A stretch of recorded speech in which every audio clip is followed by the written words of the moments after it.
sa lahat, iligal na bentahan ng kidney sa isang bahay sa San Jose del Monte, Bulacan. Sinalakay ng mga otoridad. Walang nga cellphone. Ang ilang pasyente, bagong opera pa ng madatnan.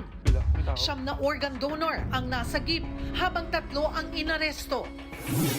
Ang buong detalye, kaugnay ng illegal na kidney for sale. Abangan, maya-maya lang. Live mula sa himpilan ng News 5. Simulan na ang balitaan. Dito sa Frontline Pilipinas. Magandang gabi, Pilipinas. Ika-16 na araw ng Hulyo taong 2024. Kasama ang buong pwersa ng News 5. Narito na ang mga frontline na balita. Mungkahing ipagbawal ang pogo sa bansa, suportado ng iba't ibang ahensya ng gobyerno. Pero ang PAGCOR, hindi pabor sa total pogo ban. Habang ang detention facility sa Senado kung saan dadalhin sa suspended Bamban Mayor Alice Go, ipinasilip. 5 matataas na opisyal ng Department of Education, kabilang si Undersecretary Michael Poa, sabay-sabay nag-resign. Mahigit 1,200 dayuhan sa isang bayan sa Davao del Sur nakalusot sa late registration at nakakuha ng birth certificate. Balak yang paimbestigahan. Budol alert! Estapador na nagbebenta ng lupa gamit umano ang mga peking titulo, arestado. Chinese na arestuin dapat ng Bureau of Immigration, pinatay ang sarili sa pamamaril. 3 kapwa Chinese na wanted din, timbog. Grade 10 student sa Davao del Sur, pinatay sa kaginahasa ng sariling bayaw. Record high daw ang taas presyo ng manok sa mga palengke sa Metro Manila. Nagmahal ng hanggang 30 pesos kada kilo. Sa Frontline News Abroad, SUV nahulog sa tubigan sa China. Driver nagpasaklolo dahil hindi siya marunong lumangoy. At sa showbiz, ang misteryosang Black Rider na haharurot sa Batang Quiapo makikilala na ngayong gabi. Bistado ang bentahan umano ng kidney sa isang bahay sa San Jose del Monte, Bulacan. Naabutan pa ng mga otoridad ang mga pasyenteng kaka-opera pa lang. Ang matindi pa, sangkot umano riyan ang ilang doktor at nurse. Nasa frontline ng balitang yan, si Elaine Fulgencio. Walang nga cellphone. Matapos makatanggap ng sumbong tungkol sa umunoy iligal na bentahan ng kidney, sinalakay ng mga operatiba ng NBI-NCR ang isang bahay sa San Jose del Monte, Bulacan. Patayin lahat ng cellphone. Nang akyatin ng ikalawang palapag, taga-NBA kami. nadatnan nila sa mga kwarto ang 9 na umano'y kidney donor. 4 sa kanila ay nakuhanan na ng kidney at nagpapagaling, habang 5 naman ang ooperahan pa lang sana. Isa ang 20 anyos na lalaking si alias Bert sa mga nasagip. Kwento ni Bert, pinangakuan sila ng 200,000 pesos na bayad para sa kidney, pero 2,000 lang daw ang ibinigay sa kanya ng grupo. Kausapan po namin noon bago operahan na ando na po yung bayad. Sakit po. Mabigat po sa pakiramdam. Dahil? Nawala na po ako, nawala pa po yung bayad. Nakuha raw ng NBI ang impormasyon tungkol sa grupo mula sa isang dati ring nagbenta ng kidney. Merong isang supposedly donor ng kidney na ni-recruit itong grupo na ito, but hindi nila binayaran. No, nakuha na yung kidney, hindi nila binayaran. So itinuro yung place kung saan nandun yung mga nakuhanan na ng organ. Arestado ang 3 sospek na naabutan ng mga operatiba sa loob ng bahay. Sa investigasyon ng NBI, nagre-recruit daw ang grupo sa isang private group sa social media. We are also conducting investigation on that matter. And kinakandak po yung pag-extract and pag-transfer ng kanilang kidney sa various hospital. At now, I am not at the liberty para sabihin po yung pangalan ng mga hospital na yan. Ayon sa isa sa mga inaresto na si alias Angela, hindi niya alam na iligal ang kanilang ginagawa. Mga doktor daw kasi talaga sa isang ospital sa Quezon City ang nag-oopera sa mga ni-recruit nilang donor. Magkaiba po ang doktor na o-opera sa recipient at donor. Bali, dumadaan po sa legal na proseso. simula umpisa hanggang sa maoperahan. Iniimbestigahan na rin ng NBI ang pagkakaugnay umano ng isang nurse mula sa National Kidney and Transplant Institute. Based din sa kanilang salaysay, meron silang tinuturong mastermind na si Alan Ligaya, na according sa kanila, siya daw ay head nurse ng NKTI. Kumbaga, doon naman lumalapit lahat ng mga nangangailangan ng transplant. Doon siya nakakuha ng mga customers. Ayon sa NBI, nasa 25 hanggang 35 years old ang mga kinukuhang kidney donor. Madalas Pilipino ang kliyente at meron pa nga raw isang anak ng politiko. Sa isang pahayag, kinumpirma ng NKTI na empleyado nga nilang idinadawit sa organ trafficking. Nagsasagawa rin daw sila ng kanilang sariling investigasyon. Binalaan din nilang publiko tungkol sa pakikipagtransaksyon sa labas ng nagpapakilalang taga-NKTI. Sinampahan na ng reklamong qualified trafficking ang mga sospek habang dinala naman sa DSWD ang mga nasagip. Hindi na muna pinangalanan ng NBI ang iba pang ospital at doktor na isinasangkot sa organ trafficking habang gumugulong pa ang investigasyon. Nagbabalita mula sa Frontline, Elaine Fulgencio, News 5. Sinalaki naman ng mga otoridad ang pinagtataguan ng 4 na Chinese na suspect sa kidnapping at pagpatay sa siyam na dayuhan sa Pampanga. Ang isa sa mga suspect nagbaril sa sarili kaysa maaresto. Nasa frontline na balitang yan si Gary De Leon. Na-corner ng mga tauhan ng Bureau of Immigration Fugitive Search Unit ang 4 na Chinese sa isang compound sa Angeles City, Pampanga. Pero sa takot ng isa sa kanila, tumakbo ito at hinabol ng mga otoridad. Maya-maya, maririnig ang putok ng baril. Kasunod niyan, nakabulagta na ang Chinese national na si Wu Funwen, leader umano ng grupong sangkot sa kidnapping. Nung aarestuhin na po ang pinaka-head nila, leader nila, ay nagbaril po ito ng kanyang sarili. Ngunit naaresto po natin yung 3 pang ibang mga kakunsyaba niya. Agad dinala sa ospital si Wen pero hindi na umabot ng buhay. Inaresto naman ang 3 pa niyang kasama na sina Feng Sengheng, Chu Yibu at Wang Yan. Ayon sa BI, aarestuhin nila ang 4 na Chinese dahil sa mga overstaying alien na ang mga ito sa bansa. Noong 2019 pa raw dumating ang mga Chinese sa Pilipinas at hindi nag-renew ng kanilang mga tourist visa. Miyembro rin daw ng Kidnap for Ransom Group ang 4. Sila umano ang pumatay sa siyam na natagpo ang bangkay sa iba't ibang lugar sa Pampanga. May involvement po itong mga ito sa mga illegal activities including kidnapping ng mga kapwa po nila Chinese nationals. Sinampahan na ng kasong kidnapping ang 3 Chinese. Kasalukuyan silang nakakulong sa Immigration Custodial Facility sa Taguig. Nagbabalita mula sa Frontline, Gary De Leon, News 5. Sa ibang balita, nakahanda na ang detention facility ng Senado sakaling mahuli si suspended Bamban Tarlac Mayor Alice Go at ang kanyang pamilya. Paglilinaw ni Senate President Chis Escudero, hindi parusa ang pagpapadetain ng Senado. Nasa frontline ng balitang yan, si Mean Los Baños. May mga double deck na kama, aircon at may sariling CR. Ito ang itsura ng detention facility sa loob ng Senate compound kung saan i-detain sina suspended Bamban Tarlac Mayor Alice Go at kanyang pamilya kapag naaresto sila ng Senado. Unang beses daw gagamitin ang bagong gawang pasilidad. Paglilinaw ni Senate Sergeant at Arms General Robert Angcan, hindi ito ipinagawa para lang kay Go. Pinatayo raw ito noong nakaraang taon dahil sa dumaraming pinapakontempt sa mga pagdinig ng Senado. Kulang daw kasi ang espasyo para sa kanila. Noon, kapag may nakokontempt, dinadala sila sa 3 detention room sa basement ng Senate building. Pero ngayon, may dagdag na mas malaking bagong detention facility na kasya ang 6 hanggang 8 tao. Sa ngayon, merong 3 bunk beds dito sa loob ng detention facility. Ito ang 2 ito bago pa. Sa area daw na ito, pwedeng maglagay ng dagdag na bunk bed. Kung makikita ninyo, air-conditioned naman itong room at may lamesa kung saan sila pwedeng kumain. Siniguro rin ng Office of Sergeant at Arms na ligtas ang sinumang i-detain dito at komportable sila. Hindi siya hotel type, but they're comfortable naman. Her security 24/7. I've done it before. I was a commander before, and I assured the people within my area of responsibility that they're safe. Sagot din ng Senado ang mga pagkain ng mga madedetain mula almusal hanggang hapunan at may snacks din. Pwede naman silang umorder ng sarili nilang pagkain. Papayagan din ang bisita gaya ng kanilang pamilya at abogado. Pero ang hindi pwede, cellphone at iba pang gadgets. Kung kailangang tumawag o mag-text, papahiramin sila ng cellphone na nagbabantay sa kanila. Pero pinapa-review na ni Senate President Jesus Escudero kung kailangan ba talagang ipagbawal ang gadgets sa loob ng detention facility.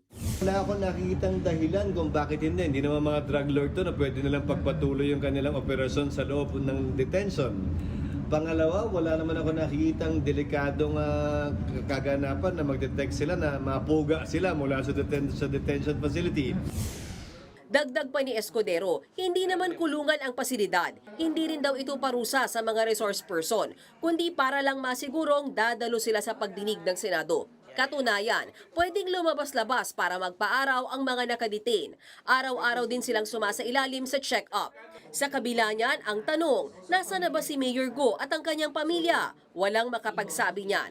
Kaya naman ipinag-utos na ni Escudero na humingi ng tulong sa NBI sakaling hindi pa mahanap agad ang alkalde.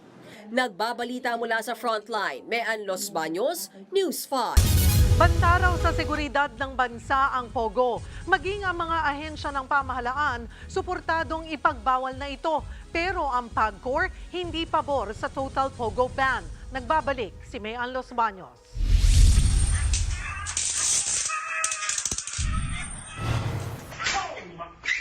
Pugad ng malalang torture at milyon-milyong pisong industriya ng pambubudol. Ganyan katindi ang mga nadiskubreng krimen na konektado sa mga illegal na Philippine Offshore Gaming Operator o POGO. Kaya naman sa pagdinig kanina ng Senate Committee on Ways and Means, suportado ng iba't ibang ahensya ng gobyerno gaya ng National Security Council o NSC ang tuluyang pagbabawal sa mga POGO sa bansa. We have seen the extent of criminal activities being conducted in some of the IGLs and POGO facilities, particularly human trafficking, cyber fraud, prostitution, etc., which to us has become a very serious national concern. We support the passage that would outlaw and criminalize illegal POGO operations and thereby totally ban such POGOs and IGLs in the country. Ayon sa chairman ng komite na si Senator Sherwin Gatchalian, dapat nang tratuhing banta sa seguridad ng bansa ang mga POGO.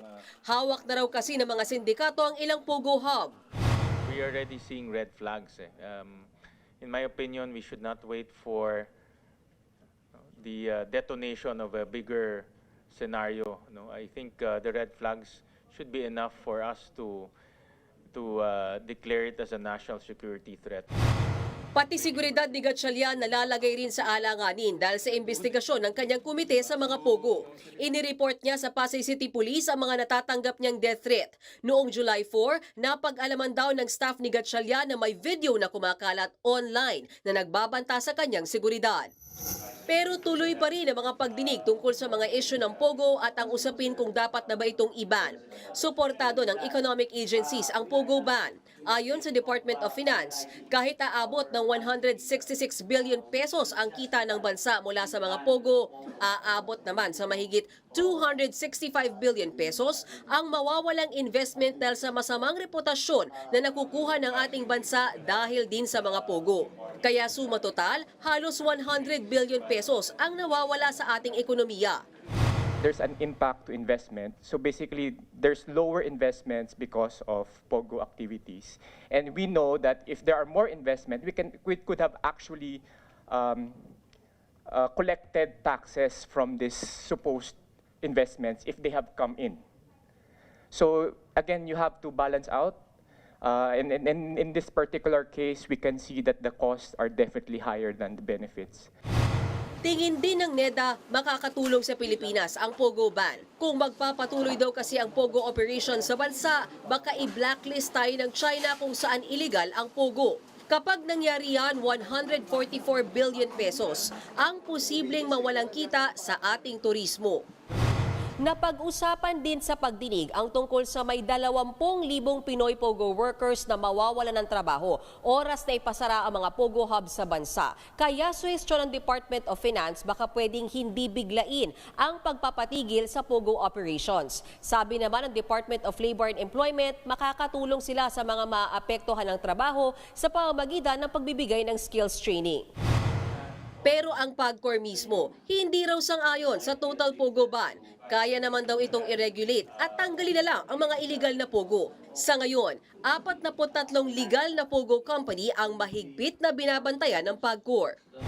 Dinilinis natin at inaalis natin lahat ng dapat na alisin, hindi karapat-dapat na mabigyan ng lisensya. At sa natitirang pong 43, we are making sure that they are not involved in any criminal activities. Umaasa naman ang ilang senador gaya ni Risa Hontiveros at Coco Pimentel na iaanunsyo ni Pangulong Bongbong Marcos ang ban sa mga Pogo sa kanyang ikatlong State of the Nation address sa July 22. Nagbabalita mula sa Frontline, Mean Los Baños, News 5. Sa Puerto Galera naman, sinalakay ang isang resort kung saan talamak umano ang sugal at inihinala pang kuta ng illegal na Pogo. Nasa frontline na balitang yan si Gio Robles. Sa bisa ng search warrant, nilusob ng mga tauhan ng National Bureau of Investigation, katuwang ang tropa ng Philippine Army, ang resort na ito sa Puerto Galera nitong Sabado ng gabi. Hinalughog nilang bawat sulok ng Puerto Galera Seaview Resort na hinihinalang kuta ng illegal na Pogo hub. Dito tumambad ang mga slot machine, gambling paraphernalia, mga laptop, SIM card at iba pang gadget. Pero walang naabutang nagsusugal ang NBI. Natulugan siguro nga sila yung operasyon. Pero fresh pa yung mga naiiwan na mga chips, cards, mga butts, cigarette butts, mga drinks nila dyan. Sa kabila niyan, naaresto ang may-ari ng resort na isang Chinese American. Wala siyang pahayag. Dahil pak na andyan mga gambling paraphernalias, nagpapasugal itong may-ari, which is in violation of our laws. Bukod dyan, aabot sa 40 dayuhan ang sinita sa loob ng resort at karamihan ay pawang mga Chinese. Hiningan sila ng passport para malaman kung legal ang kanilang pananatili sa bansa. Kanina, dinayo ng News 5 ang Puerto Galera Seaview Resort na nasa tuktok ng bundok. Halos 6 na kilometro ang layo nito sa munisipyo ng Puerto Galera. Kasing lawak ng football field ang lupa na sakop ng resort na ito dito sa Puerto Galera na may higit sa 60 mga kwarto. Ayon sa NBI Mimaropa, ilang buwan na nilang minamanmanan ang resort na napag-alaman nilang exclusive daw sa mga Chino. Ayon sa NBI, may ilang bahagi ng resort na hindi basta-basta napapasok. Tumangging humarap sa kamera ang nakausap naming security guard ng resort, pero hindi lang daw Chinese ang kanilang mga guest. Exclusive sa mga Chinese yung resort? Hindi ko naman po sir totally masasabi na ganun kasi dati po open naman po kami pag may mag-swimming na mga Pilipino. Pero hindi raw nila maitago ang pangamba na posibleng maapektuhan ang kanilang trabaho kasunod ng raid. Alam nyo ba na Pogo daw itong resort na ito? Sir, hindi po kami naniniwalang Pogo to. Oo. Kahit po ano mangyari, wala po kami nakikita diyang yung mga anomalya na nangyayari. Sa ngayon, business as usual sa resort na ito. Ayon sa NBI, nakikipag-ugnayan na sila sa Immigration Bureau para matignan ang dokumento ng mga dayuhan na nakita sa resort. Kabilang sa iimbestigahan ang mga laptop na nakuha sa mga silid. Nagbabalita mula sa Frontline, Gio Robles, News 5. Sa ibang balita, usap-usapan ang umano'y pagwo-walkout daw kamakailan ng ilang general sa isang command conference. Pero sabi ng AFP, hindi yan totoo. Sa Facebook post ni dating presidential spokesperson Harry Roque, patanong niyang sinabi na may ilang general daw na nag-walkout sa gitna ng pulong. Hindi malinaw kung kailan nangyari ang walkout pero noong July 4 lang nang pangunahan ni Pangulong Bongbong Marcos ang isang command conference kung saan ipinag-utos niya sa militar na pahupain ang tensyon sa West Philippine Sea. Tanong pa ni Roque, sino ang namuno sa pulong at anong dahilan ng walkout? Tinawag naman niyang fake news ni AFP spokesperson Colonel Francel Margaret Padilla. Naroon daw siya sa command conference at walang walkout na nangyari. Ganyan din ang sinabi ng kinatawan ng Philippine Navy. Git pa ni Rear Admiral Roy Vincent Trinidad na nanatiling matatag ang chain of command. That is 50% fabrication, 50% imagination, 100% false. The AFP, senior officers, and the entire organization for that matter conducts itself with the highest level of professionalism. Susunod, grade 10 students sa Davao del Sur pinatay sa kaginahasa ng kanyang bayaw. Bangkay ng biktima, sinambakan ng mga tela para hindi makita. Presyo ng manok sa palengke nagmahal ng 30 pesos kada kilo. At silipin ang bagong karakter na dapat niyong abangan sa Batang Quiapo. Abangan ang lahat ng yan sa pagbabalik ng Frontline Pilipinas.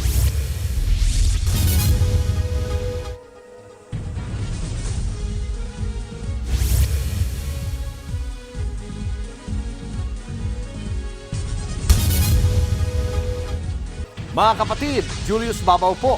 Nasa Middle East o sa amang dako ka ng mundo, manatiling may alam at may pakialam sa mga mainit na balita dito sa ating bansa. Simulan po natin ang bawat araw sa tuloy-tuloy na balitaan sa Frontline. Mag-follow at mag-subscribe sa social media pages ng News 5. Pinatay sa kaginahasa ang isang grade 10 student sa Bansalan, Davao del Sur. Ang suspect bayaw ng biktima. Nasa frontline balitang yan si Brian Basa. Sa unang tingin, parang isang karaniwang kwarto lang ito sa isang abandonadong bahay sa Bansalan, Davao del Sur. Pero sa ilalim ng mga damit at telang ito, ikinubli ang mga labi ng 15 anyos na si Abby Crizel Rami, grade 10 student. Natagpuan siyang patay pasado 1:00 kahapon. Ang suspect, ang bayaw ng biktima na si Bienvenido Arnejo, 20 anyos. Batay sa investigasyon, linggo ng umaga nang nangalakal si Abby sa naturang bahay kasama ang suspect.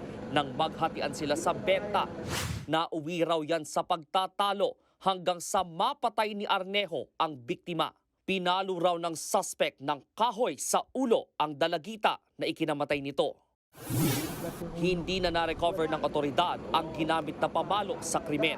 Pero kusang sumuko kahapon ang suspect. Pag-amin niya, ginahasa pa niya si Abby matapos niya itong patayin.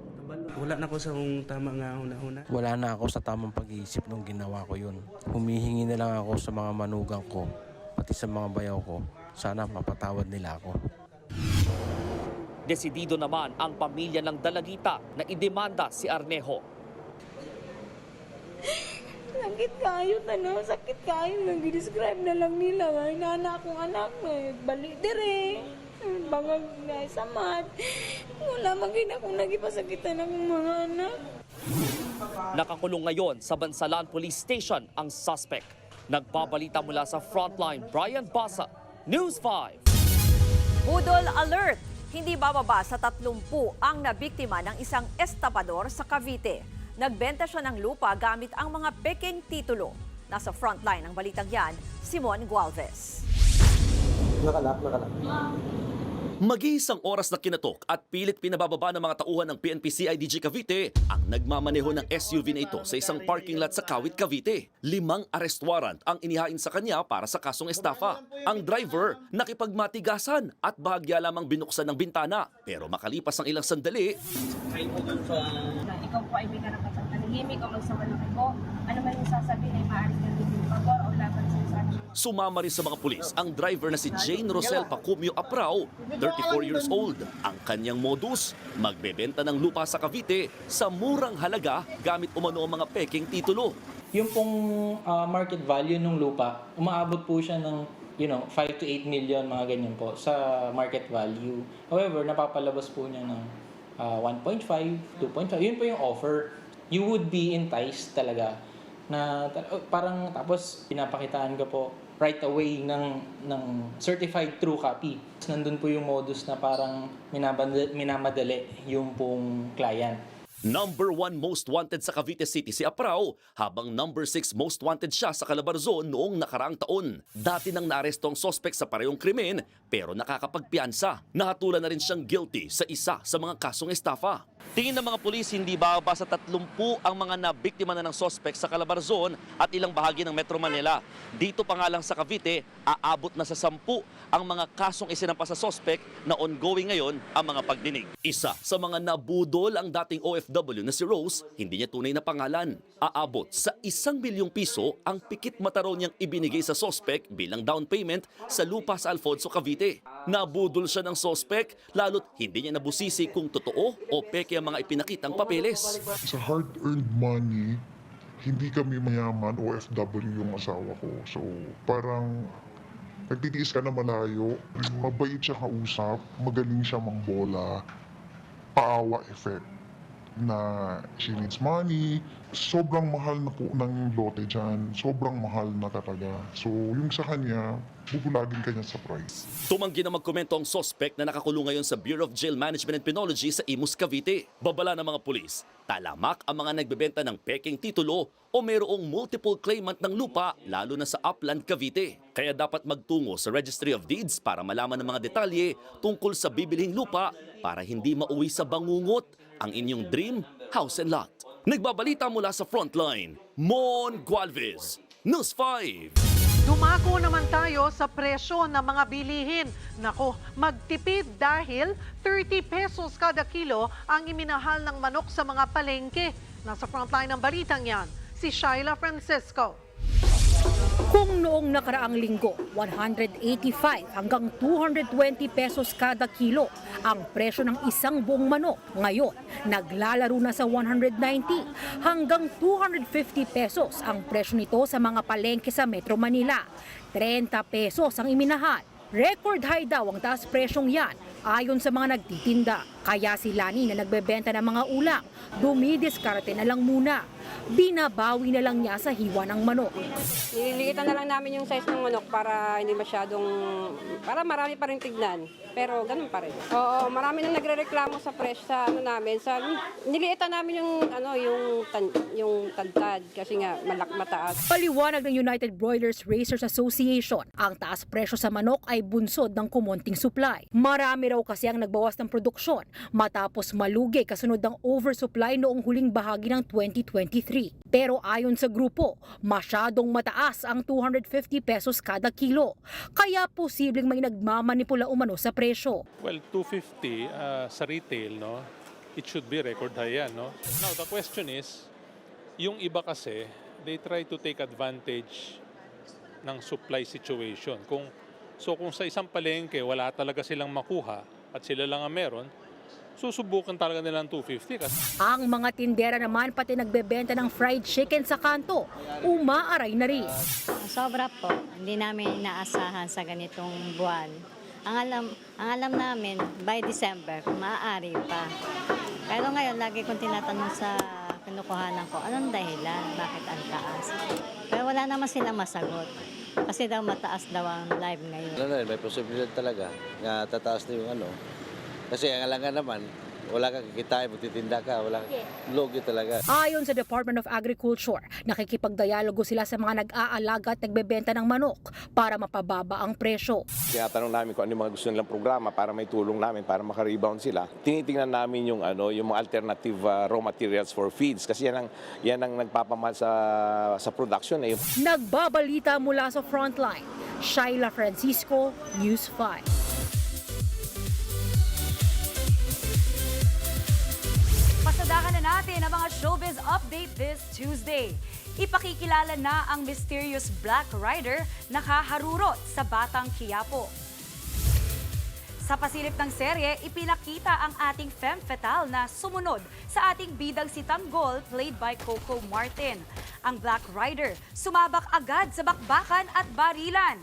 Kilalanin natin si Madonna, ang bagong karakter sa hit serye ng Batang Quiapo. Kalaban kaya siya o kakampi? Sa pagpasok ni Madonna, naging mainit naman ang usap-usapan ng pag-alis ng karakter ni Ivana Alawi na si Bubbles. Kaugnay niyan sa isang radio show, pinabulaanan ng manager ni Ivana na si Perry Lansigan ang ilang dahilan umano ng kanyang pag-alis. Kabilang na riyan yung sinasabing attitude problem daw kay Ivana. Depensa ni Perry, dapat talaga'y 3 buwan lang tatagal ang karakter ni Ivana. Pero sobrang bumenta sa fans ang tambalan nila Coco kaya't na-extend. Yun nga lang, hindi rin talaga kinaya ni Ivana ang schedule dahil sa kanyang mga naunang commitments. Wala namang detalye kung hanggang kailan pa mapapanood si Ivana sa Batang Quiapo. Susunod, driver na hindi marunong lumangoy stranded sa gitna ng tubigan sa China. May nakakita sa kanya pero hindi rin marunong lumangoy. Tona Special Report. Iba't ibang issue sa mundo ng politika nitong nakalipas na taon, balikan at himayin natin. At P-pop sensation na SB19 muling nagpabilib sa Japanese music YouTube channel na The First Take. Yan ito pa sa pagbabalik ng Frontline Pilipinas.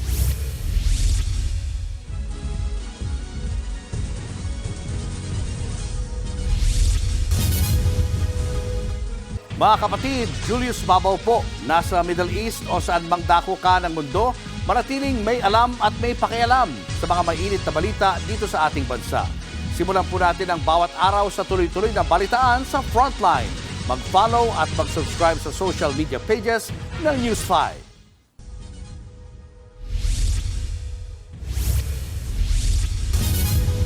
Mula sa tila pagbuwag ng UNITEAM hanggang sa paglihis sa mga pulisiya ng nakaraang administrasyon, maraming issue ang yumanig sa mundo ng politika nitong nakalipas na taon.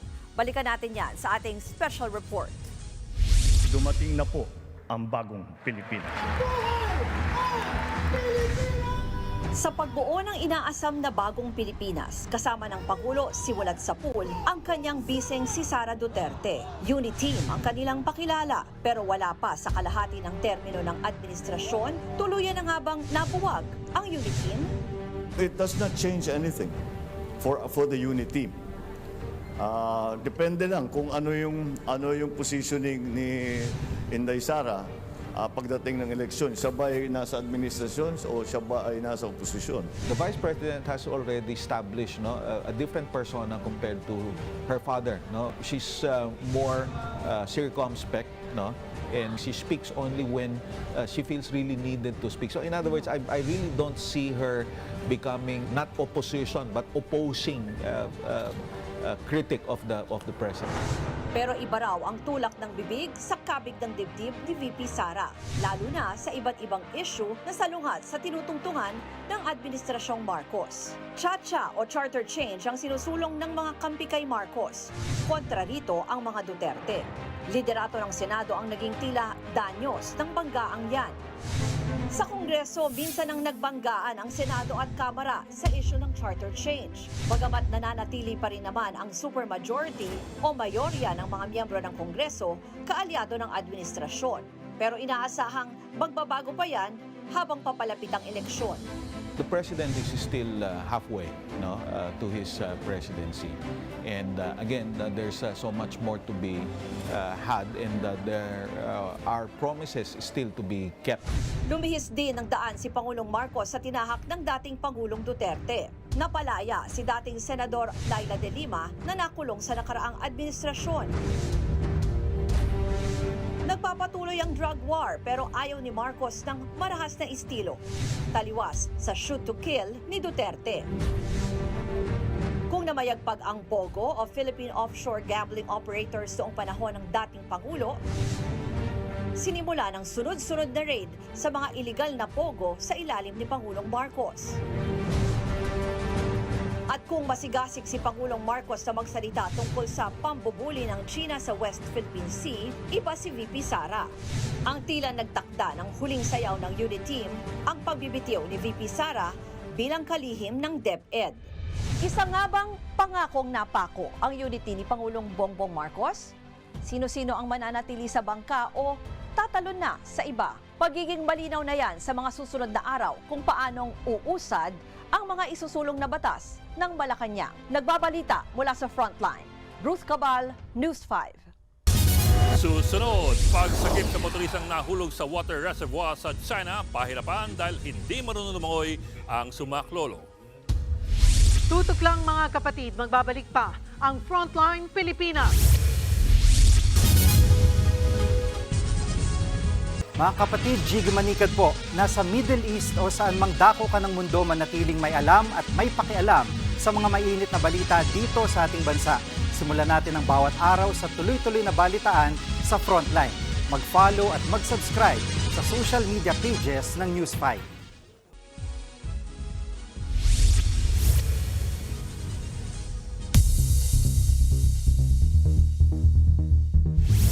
Nahulog sa tubigan ang isang SUV sa China. Ang driver hindi marunong lumangoy. Meron namang sumaklolo pero hindi rin pala marunong. Kung paanong nasagip ang driver, alamin sa report na ito.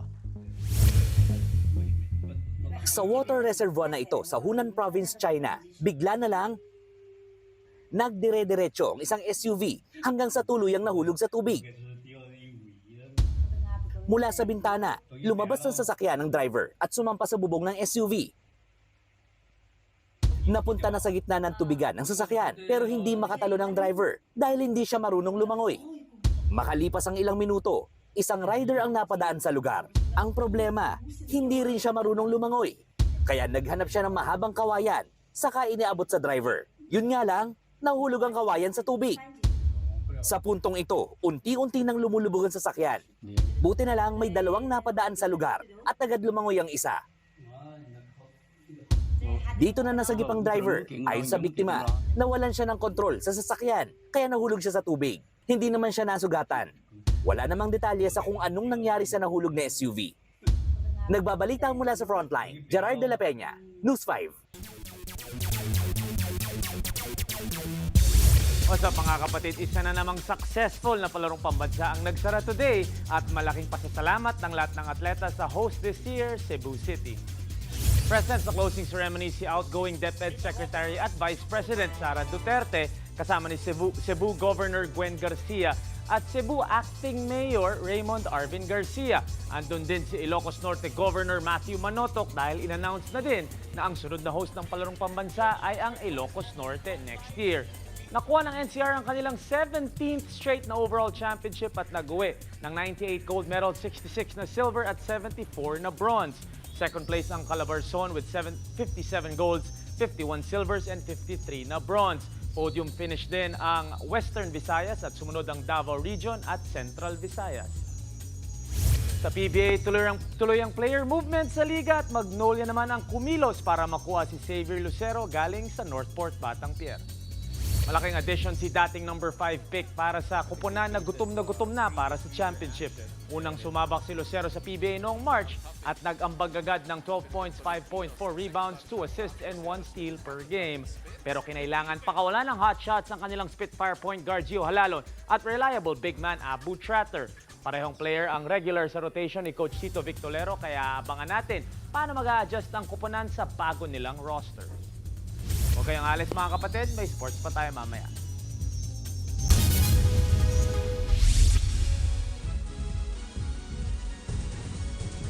Mga kapatid, Jig Manikad po, nasa Middle East o saan mang dako ka ng mundo manatiling may alam at may pakialam sa mga mainit na balita dito sa ating bansa. Simulan natin ang bawat araw sa tuloy-tuloy na balitaan sa Frontline. Mag-follow at mag-subscribe sa social media pages ng News 5.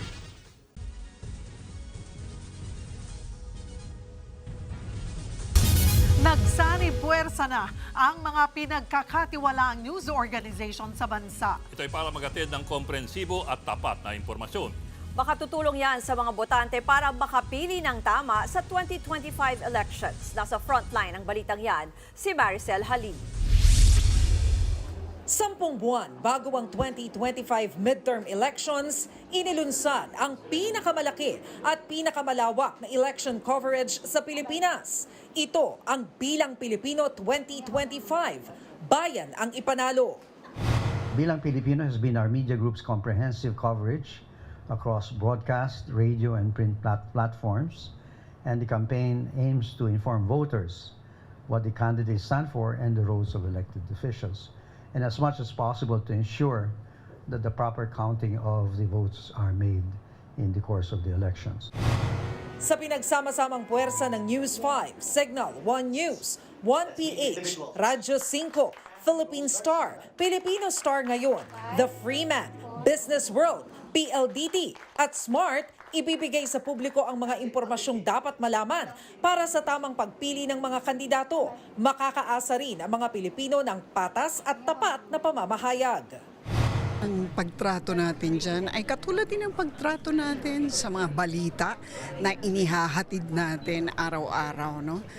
We really just want to be truthful, to be accurate, and to be fair. Tsaka talagang importante talaga ngayon, balansado. No? To encourage them to exercise their right to vote and to help them also make that right choice when selecting their leaders for the country. At para palakasin pa ang advokasya upang labanan ng fake news, inilunsad din ngayon ng MVP Group, katuwang ang kapisanan ng mga broadcaster ng Pilipinas, ang Think Amuna. Isa itong inisyatibo na layong turuan ang mga botante at mga mamamayan na maging mas makilatis sa pagtukoy ng tamang impormasyon. Hindi kasi maikakaila na mas tumitindi ang pagkalat ng fake news sa social media sa panahon ng halalan.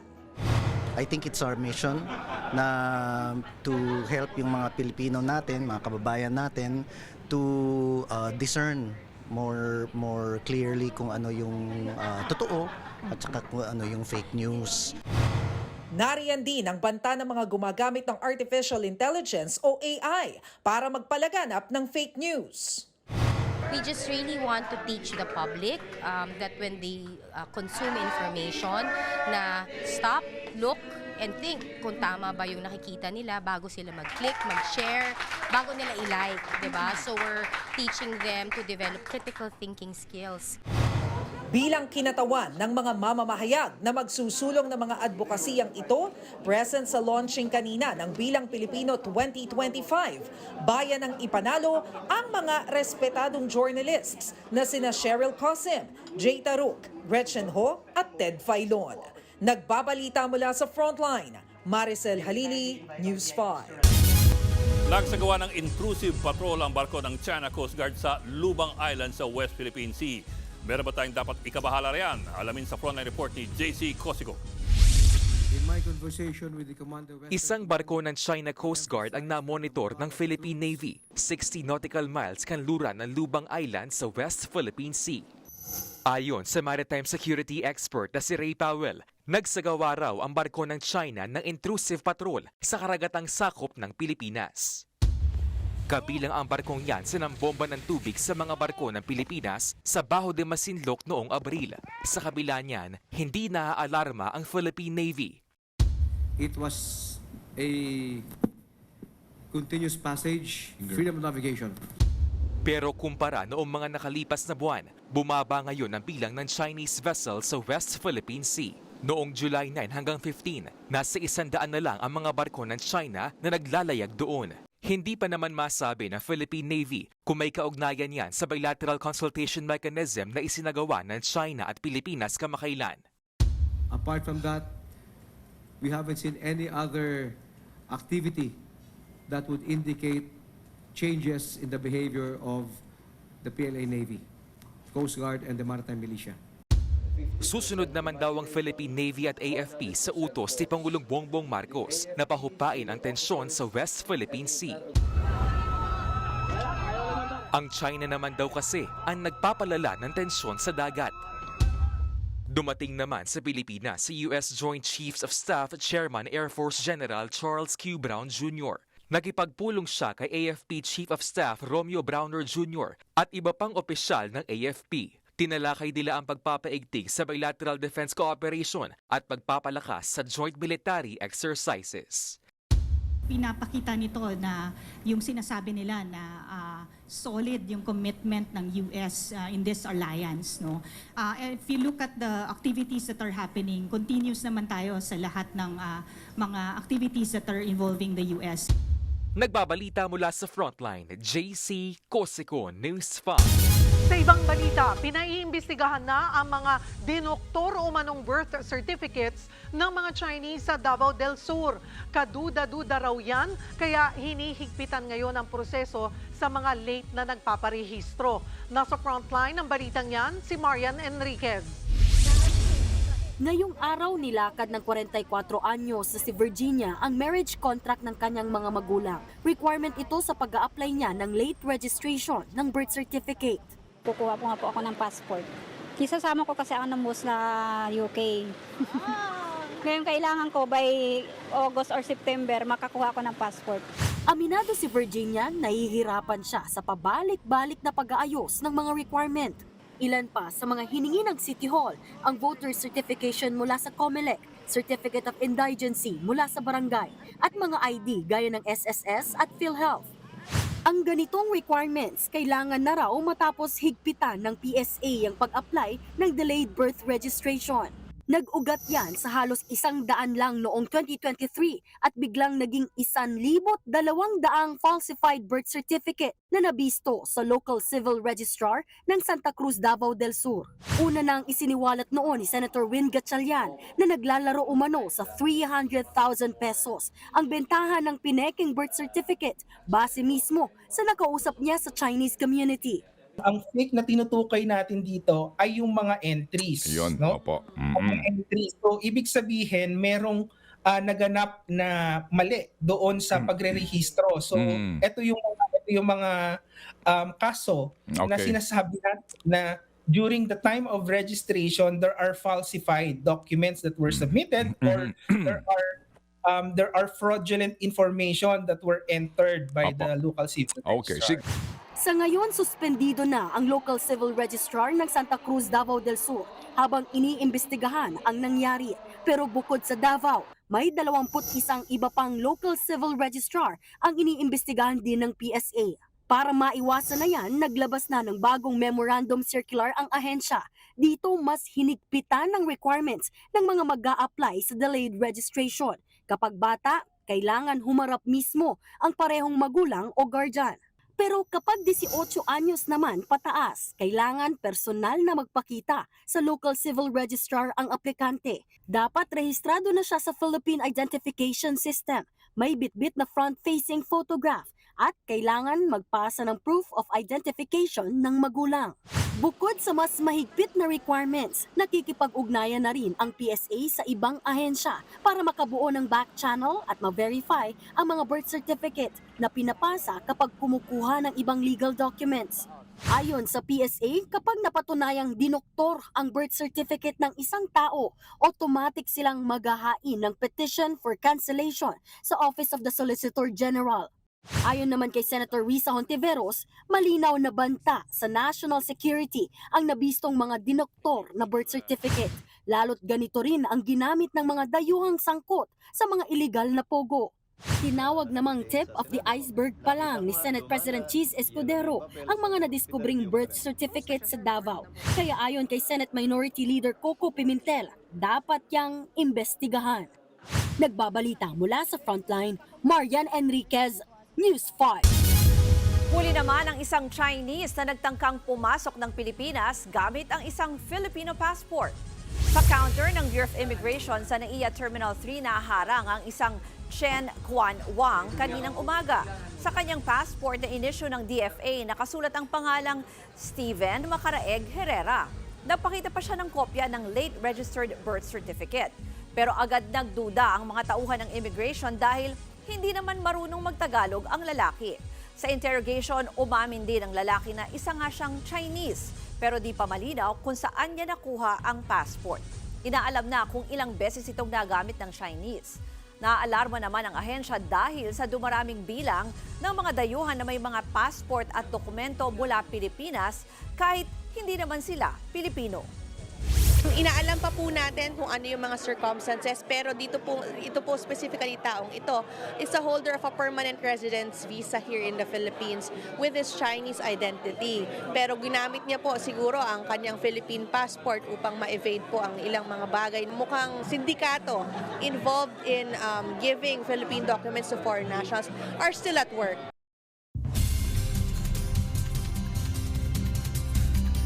Magiging maulan sa ilang bahagi ng bansa dahil sa pinagsamang epekto ng low pressure area at ng hanging habagat. Huling namataan ng LPA sa layong 225 kilometers silangan ng Surigao City, Surigao del Norte. Mababa pa naman ang tsansa nitong maging bagyo pero magdadala po ito ng pagulan. Hanging habagat naman ang nakakaapekto sa western sections ng Southern Luzon at Mindanao. Mataas ang tsansa ng pagulan sa Isabela, Aurora, Quezon, Batangas at Mimaropa. Pati na rin sa malaking bahagi ng Visayas at Mindanao dahil sa epekto ng LPA at ng habagat. Nagpaalala ang Health Department sa publiko na magdoble ingat sa sakit na dengue. Libo-libo ang itinaas ng mga kaso niyan ngayong taon kumpara noong 2023. Narito ang report. Sa datos ng Department of Health, umabot sa higit 70,000 ang kaso ng dengue mula Enero hanggang Hunyo. Mas mataas yan sa higit halos 76,000 na kaso sa parehong panahon noong nakaraang taon. Nakapagtala rin ng DOH ng 233 na namatay dahil sa dengue ngayong taon. Pinakamaraming dengue cases sa Baguio City. Sa tala ng kanilang City Epidemiology Surveillance Unit, mayroon doong mahigit 1,500 kaso ng dengue mula Enero hanggang ngayong buwan. 5 barangay ngayon ang binabantayan sa Baguio. Maging ang ilang atleta sa palarong pambansa, tinamaan din ng dengue. 7 sa mga atleta ang dinala sa Cebu City Medical Center na discharge ng karamihan sa kanila. We only have 2 remaining patients now. Both of them are dengue. One, the platelet count is still down, but the other one will be discharged anytime. Ayon sa mga doktor, posibleng hindi sa Cebu nakuha ng mga atleta ang dengue. Nagkalagnat na raw ang ilan sa mga bata bago pa man dumating sa Cebu. Payo ng Health Department sa publiko, sundin ng 4S para maiwasan ng dengue. Ang search and destroy o paglilinis ng mga lugar na posibleng pamugaran ng mga lamok. Ang self-protection measures o pagsusuot ng mga damit na may mahabang sleeve at paggamit ng mosquito repellent. Ang seek early consultation o agarang pagpapatingin sa doktor kung makaramdam ng mga sintomas. At ang support fogging or spraying in hotspot areas o pakikiisa sa mga otoridad sa fogging sa mga lugar na maaaring pagsimulan ng dengue outbreak. Nagbabalita mula sa Frontline, Elaine Fulgencio, News 5. Reality versus expectations ba lagi ang mga ino-order nyong appliances online? Baka hindi yan rehistrado. Ganyan ang mga produktong nadiskubre sa 5 warehouse sa Tanza, Cavite na ipinasara ng DTI. Nasa frontline ng balitang yan, si Gary De Leon. Sinalakay ng mga tauhan ng DTI, Fair Trade Enforcement Bureau at Business Permits and Licensing Office o BPLO ang 5 warehouse sa Tanza, Cavite. Tumambad ang home appliances na walang mga PS mark at ICC sticker na ibinebenta online. Ibig sabihin yan, hindi yan rehistrado sa DTI. Ilan sa mga nakumpiska ang rice cooker, blender, electric fan at iba pang electrical appliances. Nag-ugat ang operasyon sa report ng isang online buyer na low quality raw ang nabili online. Ibang-iba raw ito sa minamarket sa mga social media platform. Ang mga consumer natin is edukado na, alam nila kung paano susuriin. Kung ang isang produkto ba is sakop ng ng mandatory product certification or kung ito ba is safe gamitin. Napag-alamang Chinese ang may-ari ng mga produktong made in China. Bukod pa riyan, ang nakarehistro pa raw sa business permit ng mga warehouse ay cosmetics at gulay. Malayo sa ibinebenta nito. Agad sinelyohan ang unregistered products na aabot sa 6.3 million pesos ang halaga. Hinarang din ng ahensya ang courier services na nagdi-deliver ng mga produkto. Sa ngayon, ipinasara na ang 5 warehouse. Binigyan din ng 4 na araw ng DTI ang may-ari para makompleto nito ang PS Smart certification ng appliances. Matatandaan noong July 5, ipinasara rin ng mga otoridad ang isang warehouse sa Valenzuela. Nagbabalita mula sa Frontline, Gary De Leon, News 5. Mga kapatid, ramdam na ramdam ang excitement ng volleyball fans today dahil opening na ng panibagong season ng Premier Volleyball League o PVL. Takbuhan lahat sa PhilSports Arena kanina para mapanood uli ang kanilang idols. At live mula sa venue, nasa frontline ng balitang yan, si Marty Bautista. Marty? Yes, Mikey, balik aksyon na ulit ang volleyball dito sa PhilSports Arena para sa 2024 PVL Reinforced Conference. Exciting na laban kaagad ang napanood ng mga volleyball fans dahil umabot sa 5 sets ang opening game sa pagitan ng Galleries Towers High Risers at Next-led Chameleons. Dikit ang laban hanggang sa deciding set. Lamang ng 1 puntos ang Next-led, 13-12, nang dinagdagan pa yan ni Kiara Permantilla patungo sa match point. Ang import na Chameleons na si Megan Hart ang tumapos sa laban sa isang go-to play. Si May Luna ang buena manong best player of the game na may 17 points, 1 block at 1 ace. Sunod naman naglaban ang Cherry Tigo crossovers at Farm Fresh Foxies. Mainit ang naging umpisa ng tapatan at unang nakalamang ang Cherry Tigo 1-0. Sa kabila naman ng laban, agaw pansin din ng bright red shaved hair ni Cherry Tigo outside hitter Aragalang. So Mikey, natapos ng Cherry Tigo crossovers ang Farm Fresh Foxies in 3 straight sets. Ilang minuto na lang, mag-uumpisa na ang laban ng Creamline Cool Smashers kontra PLDT High Speed Hitters. Mapapanood yan live sa One Sports. Mikey. Maraming salamat, Marty Bautista. Sa basketball news, napabayaan man ng Team USA ang kanilang malaking lamang. Nahanapan pa nila ng paraan masecure ang panalo kontra Australia sa kanilang tune-up game. Dumin si Anthony Davis with 17 points and 14 rebounds sa kanilang 98-92 win. Malaking tulong din sa opensa si Devin Booker at Anthony Edwards na nag-combine for 30 points. 24 ang pinakamalaking lamang ng USA sa third quarter pero nababa pa to sa 6 ng Australia sa 5-minute mark ng fourth. Dito bumanat ng 6 straight points si Tyrese Haliburton para ibalik ang momentum sa kanila. Naging problema ng Amerika ang kanilang 18 turnovers kung saan nakakuha ng 25 points ang Australia. At yan ang mga pandiin ng Sports News Today. It's your Sports Tito Mikey Reyes. Peace and love. Susunod, 2 pulis gumamit na tinanim ang droga at baril sa suspect na umano'y bypass sa San Juan, Batangas.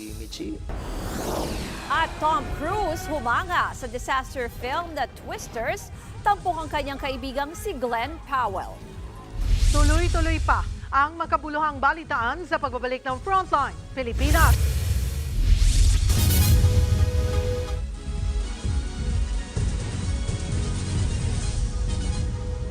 Mga kapatid, Cheryl Cosim po, nasa Estados Unidos, Canada o saan mang dako ka ng mundo, manatiling may alam at may pakialam sa mga mainit na balita dito sa ating bansa.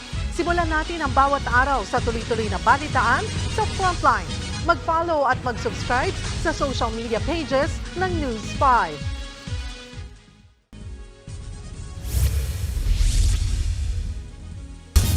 Kumanta na ang mga pulis na sangkot sa pamamaslang sa isang lalaki sa Batangas. Pag-amin nila, itinanim lang nila ang mga nakuhang ebidensya para palabasing nanlaban sa buy-bust operation ng biktima. Nasa frontline ng balitang yan, si Marian Enriquez.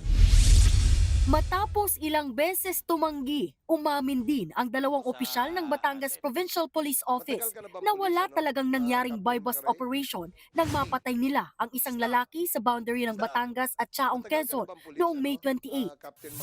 Sa pagdinig ng House Committee on Public Order and Safety kahapon, ipinakwento ulit kay Police Sergeant Michi Perez ang ginawa nilang operasyon. Si Perez ang bumaril sa biktimang si Brian Laresma. Kwento ng pulis, magkaharap sila ng biktima habang nag-uusap pero nakahalata raw si Brian na parak ang katransaksyon niya kaya bumunot ito ng baril pero naunahan niya. Lumapit sir ako sa suspect sir, binigay ko sir yung 500 pesos sir na usapan namin sir. Nasaan siya? Nakasakay sa kotse, sa bisikleta? No sir, bumaba sir siya sa motor sir. Pagkatanggap ko sir ng basura, check ko sir kung kung basura nga kung shabu nga sir. Sir positive. Nung pagka nilagay ko ko sir yung basura ko, yung basurang galing sa kanya. Tanggal ko sir si sombrero ko sir para yun sir yung napag-usapan sir namin na pre-arrange signal sir eh. Pagkatanggal ko sir, lumingon sir ako dun sa mga kasama ko. Napamura pa sir siya eh.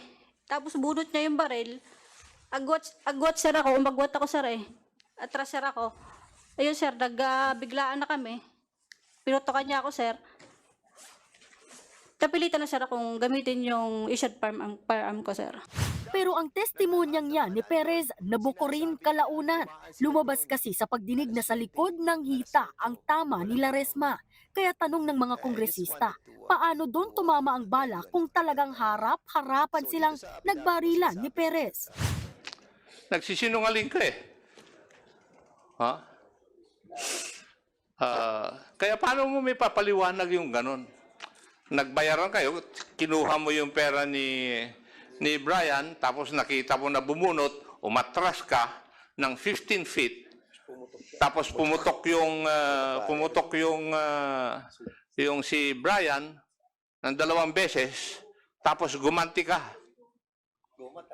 Imposible eh. Wala namang putukan na nangyari eh. Binaril nyo lang yung tao kasi gusto niyan tumakas. Bukod sa questionableng salaysay ng pulis, lumabas din na hindi sumunod sa protocol at kulang sa koordinasyon ang operasyon. Huli na raw nakipag-coordinate ang grupo sa PIDEA. Dapat hindi ka nag-operate. And according sa Barangay Lipahan, hindi nakalista si Brian Laresma sa watchlist ng PIDEA. Alam mo ba yun, Sergeant Michi Perez? No sir. Di mo alam. O di hindi ka nag-coplan, which is a requirement for the bypass operation.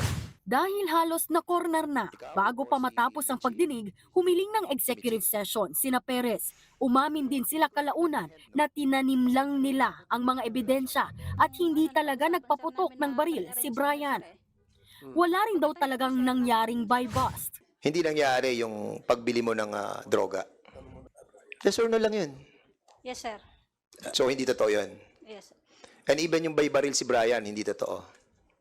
Wala yung 38 eh, di ba? Yes sir. Sino nagay ng baril doon sa bridge kasama yung shabu? Ikaw o si Michi? Si Michi. Dahil sa mga bagong revelasyon, pinagsusumite ng bagong affidavit ang mga pulis na sangkot sa buy bust. Nagbabalita mula sa Frontline, Marian Enriquez, News 5.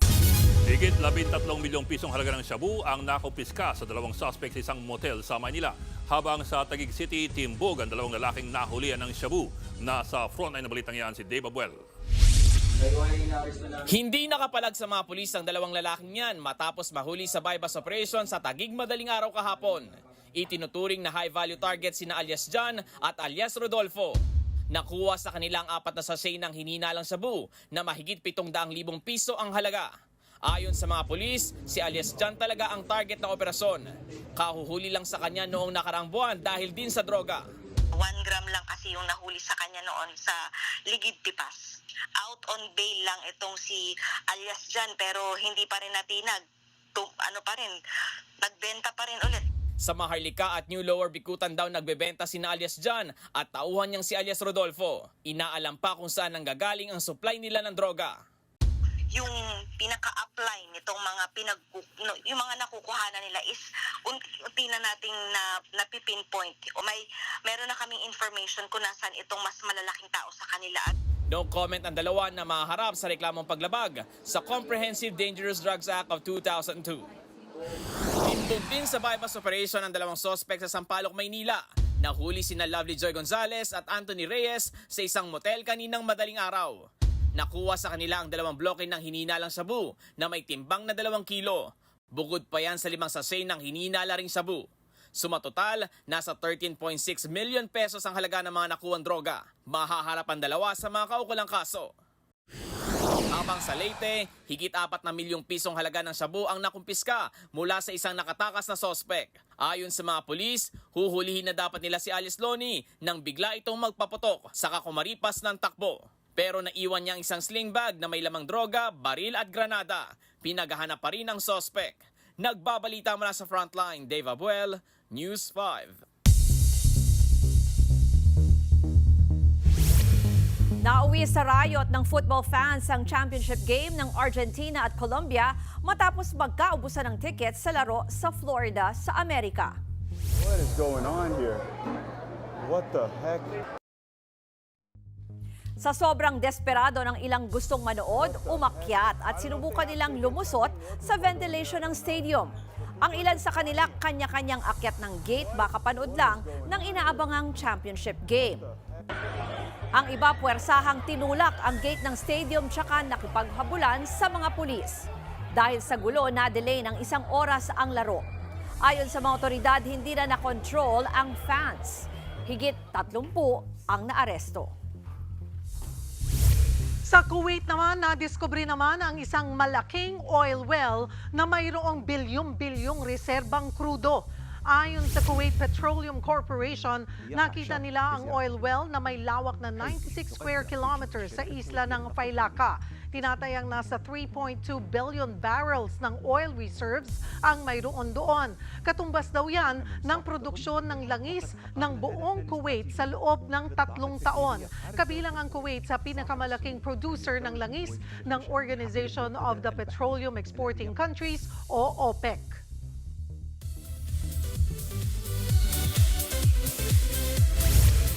Muli na namang nagpabilib ang P-pop supergroup na SB19 sa sikat na Japanese music YouTube channel na The First Take. At as usual, pangmalakasang boses ang ibinida ng grupo sa kanilang hit song na Mapa.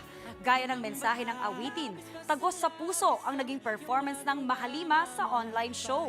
2 weeks ago pa lang nung una silang nag-perform sa The First Take sa kanilang awiting Gento. Kilalang music platform ang The First Take na nagtatampok ng mga sikat na international music artists tulad din na Harry Styles, Avril Lavigne at marami pang iba.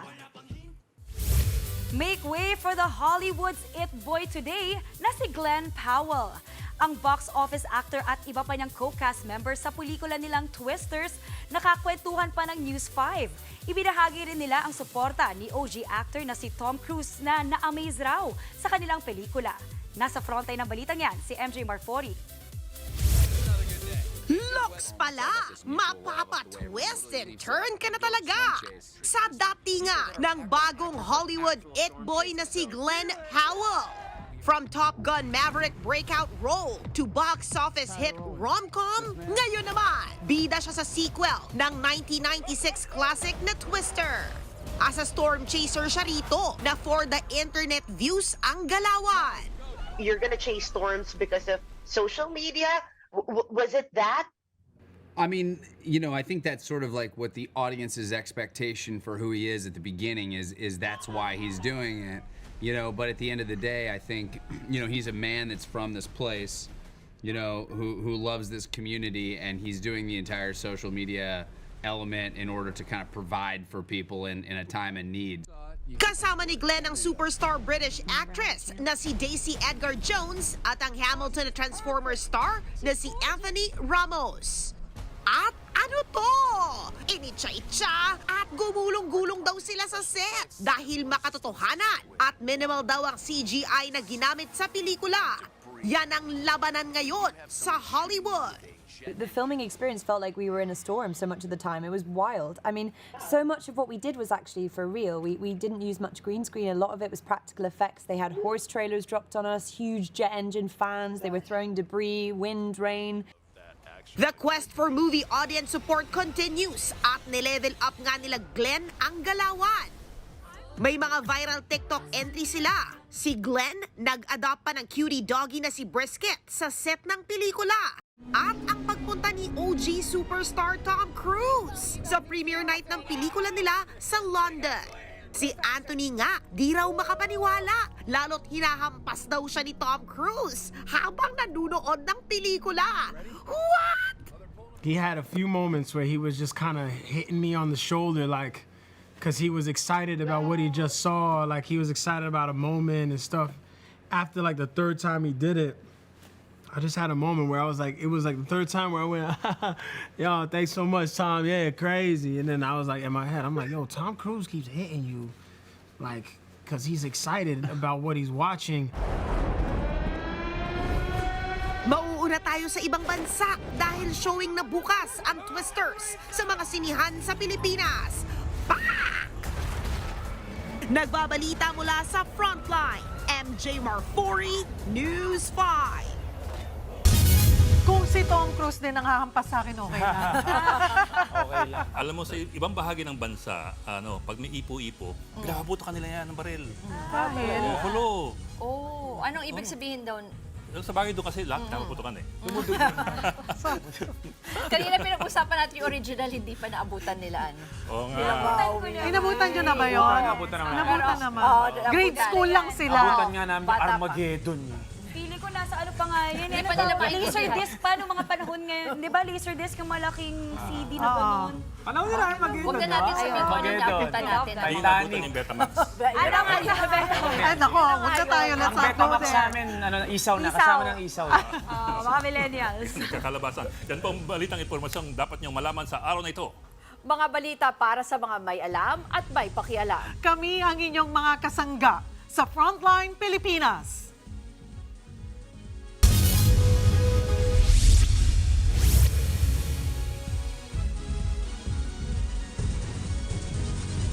Mga kapatid, Cheryl Cosim po. Nasa Estados Unidos, Canada o saan man dako ka ng mundo, manatiling may alam at may pakialam sa mga maiinit na balita dito sa ating bansa. Simulan natin ang bawat araw sa tuloy-tuloy na balitaan sa Frontline. Mag-follow at mag-subscribe sa social media pages ng News 5.